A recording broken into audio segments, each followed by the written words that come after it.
મિત્રો, શબદ પરિક્રમાના પાર્ટ 2માં બીજા ભાગમાં આપ સર્વેનું સ્વાગત છે. પહેલો ભાગ જે પરિચયનો મેં તમને જેમ કીધું કે સૌરાષ્ટ્ર કચ્છ ગુજરાતના સંત કવિઓ એમનું ટૂંકમાં એમનું જીવન અને એમની એકાદી રચના હું કરીશ. બની શકે તો એમાં ભારતભરના આપણે સંત કવિઓને આવરી લઈશું.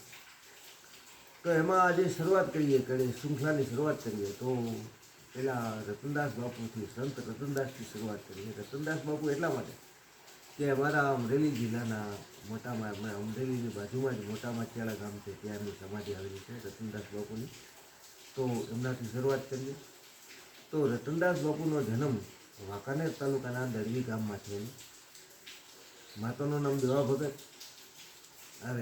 માતાનું નામ રાણીમાં, પિતા દેવા ભગત.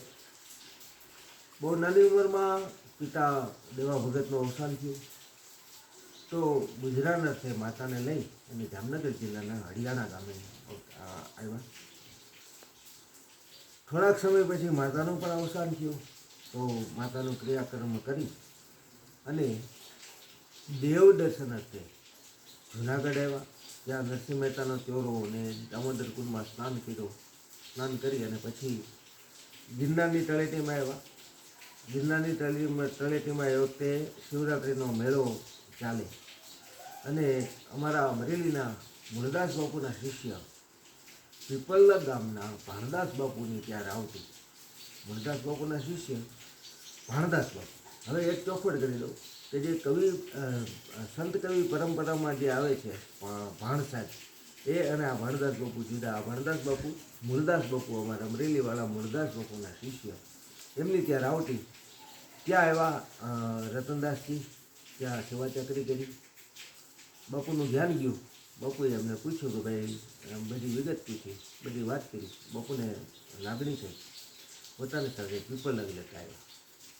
પીપલગમાં ટુકડો માગવાની શરૂઆત કરી, સેવા ચાકરી કરી, સાધનાની શરૂઆત કરી. દેખાવમાં અતિ સુંદર. તો એક સ્ત્રી એમનાથી મોહિત થઈ. રતનદાસજીએ ઘણું સમજાવ્યા એમને કે તમે મારા માતા કહેવાઓ, મારા બેન તુલ્ય છો. પણ એ સ્ત્રી માની નહીં. તો પોતાના હાથે પોતાની 2 આંખો ફોડી નાખી. સુરદાસ થયા. ગુરુ ભાણદાસ બાપુને આ બધી વિગત જાણીને દુઃખ થયું. ગુરુની આજ્ઞા લઈ અને પીપલગ ગામ થયું. ગુરુએ ભાણદાસ બાપુએ કીધું કે જ્યાં ચોખા ને શ્રીફળ મળે ત્યાં તમે રોકાઈ જજો. એ ફરતા અમરેલીની બાજુમાં મોટા માચિયાળા ગામ ત્યાં આવ્યા. ત્યાં ચોખા ને શ્રીફળ મળ્યા. બાપુ રતનદાસ બાપુ ત્યાં રોકાઈ ગયા. પોતાની સાધનાની શરૂઆત કરી અને ઘણો સમય ત્યાં રહ્યા. પછી વિક્રમ સંવત 1885 અને કૃષ્ણ જન્માષ્ટમી એ દિવસે ગામ લોકોને ભેગા કર્યા, મૂકીને એને બધા, અને કીધું કે 11 દિવસે હું સમાધિ લઈશ. તો વિક્રમ સંવત 1885 11 દિવસે રતનદાસ બાપુએ સમાધિ લીધી. આજે પણ એમની સમાધિ મોટા માચિયાળા ગામે છે. તો એના જાણીતા ભજનમાં બેલીડા બેલીલનો સંગ ના કરીએ, જાવું છે નિર્વાણી, આત્માની કરી લે ઓળખાણી, ચેતન હારા ચેતીને ચાલો, જાવું છે નિર્વાણી. હવે જાવું છે નિર્વાણીની એક 2 કડી હું તમારી સમક્ષ આજે ગાઉં છું. જાવું છે નિર્વાણી, આત્માની કરી લ્યો ઓળખાણી, હે ચેતન હારા ચેતીને ચાલો, ભાઈ જાવું છે નિર્વાણી.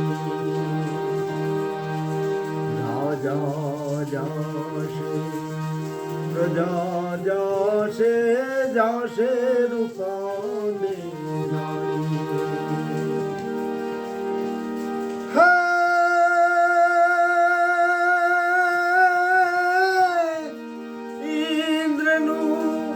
ઇન્દ્રાસન જાશે, ઇન્દ્રાસન જાશે, જાશે બ્રહ્માને બ્રહ્માણી, હે ચેતન હારા ચેતીને ચાલો, ભાઈ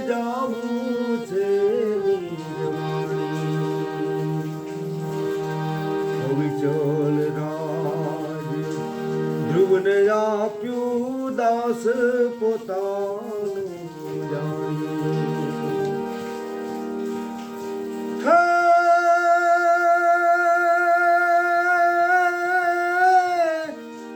ગુરુ પ્રતાપે બોલ્યા રતન દાસ ગુરુ પ્રતાપે બોલ્યા રતન દાસ અમર રેજો એની વાણી હે ચેતન હારા ચાલો વાળી જાવું છે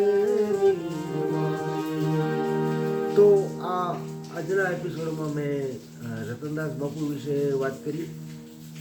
કાલે ફરીથી ભેગા થશું સાંજે 5 વાગે. ટાઈમ યાદ રાખજો. ગમે તો લાઈક કોમેન્ટ શેર કરજો. ધન્યવાદ. જય અલગ.